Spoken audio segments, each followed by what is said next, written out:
All right, class. First off, as always, good day. I'm glad you're here.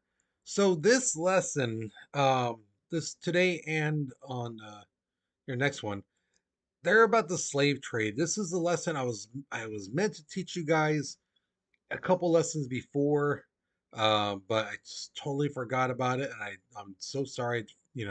So what we learned about the imperialism with the Russians and the Prussians and Russia and all that stuff. We're gonna jump back like couple hundred years. Okay.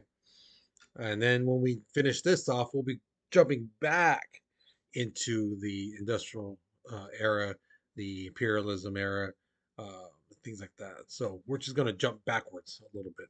Okay. So today, the objective, we're going to analyze the importance of a country having silver and gold back then. We're examine the reason for the demand in slavery and create an argument on whether the slave trade would have been as large if no one knew about the American continents. So, if nobody knew about America and the Caribbean islands, South America, North America, and all that area, where we live in today, nowadays, would the slave trade have been as big? We'll see. So, here is your warm up picture. Basically, what I'm asking is this: what is the mother country wanting from their colonies? Okay. So it's right there. You can see where mother country, you can see where it says colonies. What does the mother country want from the colonies? Okay. So pause the video, write your response, okay, because we're moving on in three, two, one. All right. So again, this is what I talk about. We had to go back a little bit, and this is going back to about the whole thing with Columbus and all that stuff. So Spain and Portugal had basically established colonies, in the areas they conquered, in the Caribbean, Mexico, Central America, uh, South America, Brazil, things like that. And they were basically sending back gold and silver from, Mexico, with the Aztecs and stuff like that, from the Incas, gold and silver and things like that. But you have to remember too, these guys, the Incas, Aztecs, things like that, they didn't like, oh my God, we have to have gold, oh, we have to have silver. It was more seen as like decorative stuff, it was like it came from the earth, cool. It's not like oh, we love it. Just like the Portuguese and Spanish and basically every European country, that coveted it. They really wanted it. No, they just saw it as like came from the ground. We heat it up and make it into jewelry and stuff like that. But the thing is, with Spain and Portugal getting all this gold and silver and stuff like that, Britain, France, and the Dutch people were just like, we want to do the same.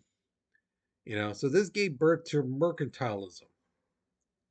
Now, of all the things that a country could get from a colony, gold and silver was the top thing, because that meant money. Your country now had more money.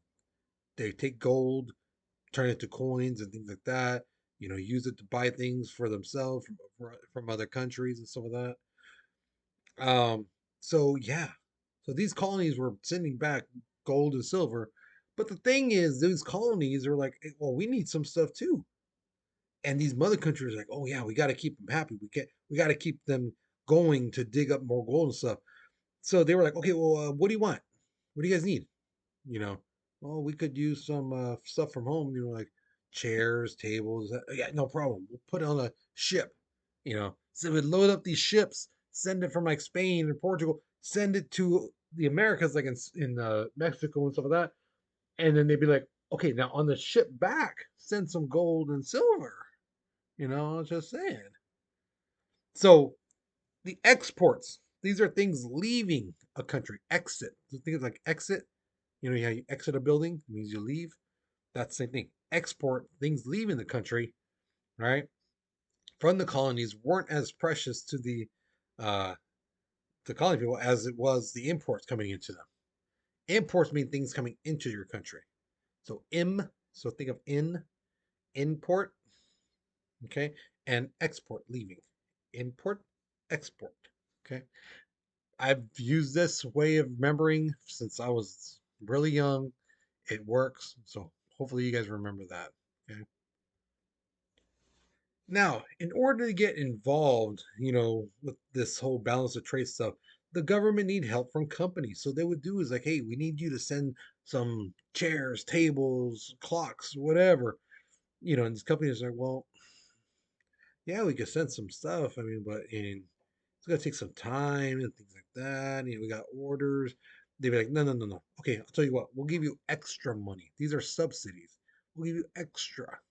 So how much does it cost for the grandfather clock? No, $100. Okay, we'll give you 150. Get it sent out over there. You know. The other thing the government wanted to make sure was that the money got to them smoothly. So they really looked at the transportation. What could go wrong? So they looked at canals and they were like, okay, we need to clean them out, make sure that the ships can go through boats and stuff like that, so they don't get, hit anything on the ground and they sink and things like that. No, no, no. We gotta make sure they're wider, clean, things like that. The roads can't be bumpy, can't be rocky, can't be like there's a big hole in the ground, because if someone's has all this gold in the carriage and it hits one of those bumps, those divots, the wheel could break and it's now, hey, it's on the side of the road and things like that. So like, no, no, no, we can't have that. So they got to make the roads, the bridges smooth, you know, because they want to make sure that that gold and silver and things like that gets from the ship to them, smoothly. Okay. So like I told the class, what you see in that picture there, that is gold, silver, and copper. That's how they look like when coming out of the ground. These were polished. These were cleaned. Okay.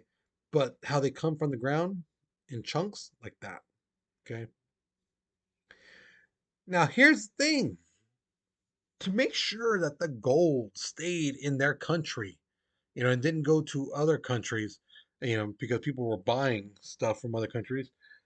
These countries like Spain, Portugal, France, Britain, some of that, they put tariffs, which are taxes, on foreign goods. They made sure that the price of a, let's say, table from France is way up here, way too high, and then the tables sold in their country was down here. So people will be like, oh no, this is cheaper than that French table. This, our table from our country is cheaper, so we'll buy it from here. Okay, because you have to remember, when you buy things, even to this day, that money goes to wherever that place is. So if you buy something at the Target in your town, that money stays there. If you buy something from Amazon, that money goes to Seattle, Washington. That's their headquarters and some of that. You know, it goes out there. You buy something from a company in China, your money goes over there. Okay, so that's the thing. Okay? Um, so yeah, okay, that was a big one. They wanted their people to buy from their own country to keep the money in their country. So here's the thing, slavery. This is not new. Okay. I've had some students in the past basically saying, again, basically saying like, oh, black people, it's all started with black people. It's like, no, no, no, no, no, no, no, no. Slavery has been around since the days of the Egyptians, and beyond that. You're talking about the Macedonians and things like that, and people before them. You know, Slavery is nothing new. It actually still goes on to this day. You know, but the thing is, at this time, it was not new. Okay, um, but where did the demand for slaves come from? A lot of people tend to believe, again, because of what they hear and what they were taught, is that, oh, it's all because of America. When America was formed, they wanted black people as slaves.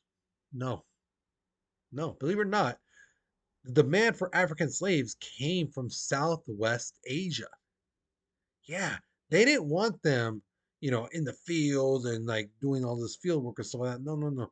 They wanted them as servants because in Portugal, they had black servants.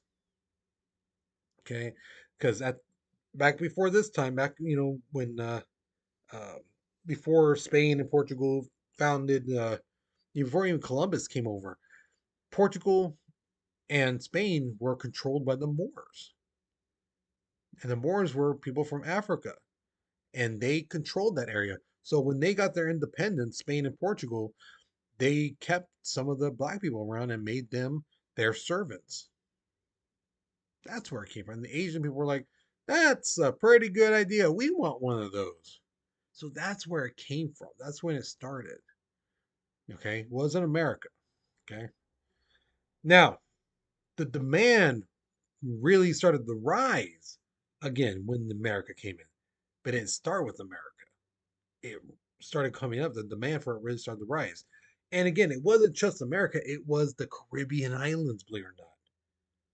The Caribbean islands was where the demand really started and eventually then become America.